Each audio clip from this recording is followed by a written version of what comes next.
Hi everybody, it's Jen with Caketastic Cakes, and I'm going to actually show you how to do a cake today. What? I know, right? It's been a while. But yeah, I'm going to show you how to make a very, very simple Five Nights at Freddy's cake. Five Nights at Freddy's has been around for a bunch of years. They've got the movie. It's a game that ain't going nowhere, so you may as well know how to make a very, generic kind of cake that'll cover all your Five Nights at Freddy needs. So to make the cake, you're basically going to have a black drizzle, put a checkerboard pattern on top, and then your figure. I made a gum paste figure of Springtrap, and if you don't have it, you just pick up a figure at the store, just something to plop on top, and it'll be perfect. So right here, this cake that I'm working with, it's 3 tiers of 6-inch cake. It was a, not fondant, geez, a funfetti cake. Can you tell I say fondant a lot?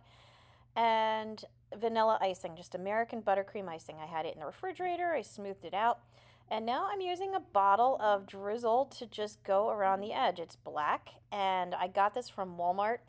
I want to say I paid like $5 or $6 for it. I know there's a bunch online that you can find, especially on Amazon, and they cost too much. I'm gonna be honest, they cost too much. So I found this, and it's perfect. Speaking of which, if you do need any tools or supplies you see me use, check the link in the description below because it'll help you out.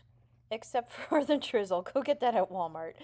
Alright, now as far as the tiles go, as you saw, I didn't fill it all the way in with the black drizzle because I don't need to. I'm going to instead use these tiles that I'm cutting out. So I rolled out some black and white fondant really thin. It's pretty darn thin. And I'm using a 1/2-inch square cutter there.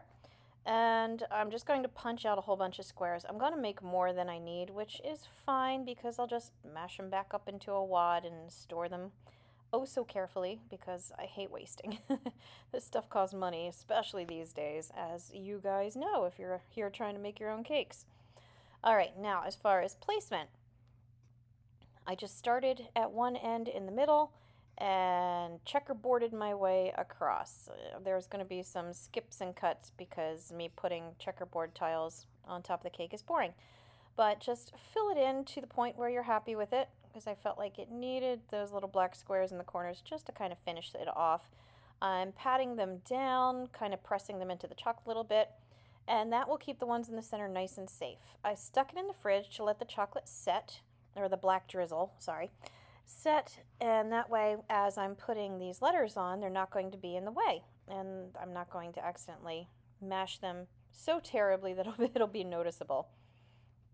For the words, since this is Springtrap, I'm going with his catchphrase, "I always come back," and I'm just rolling some red fondant between my hands, and I want it to be sloppy and messy looking, kind of like bloody and ominous looking basically.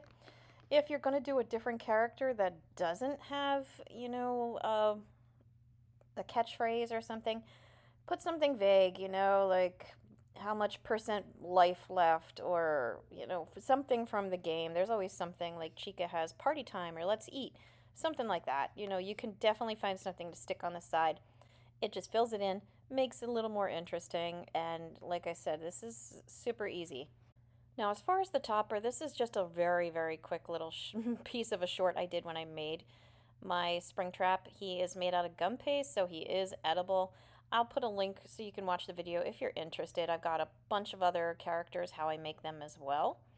But whatever you do, if you make it, if you buy it from the store, stick them on top, and boom, like Five Nights at Freddy's cake. How simple, how easy, anyone can do it, and it'll be super effective. Your kid's gonna love it. So I hope you found this video helpful. Please like and subscribe because it helps me out as well.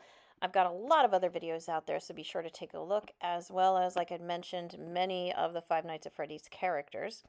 So thank you for watching Caketastic Cakes.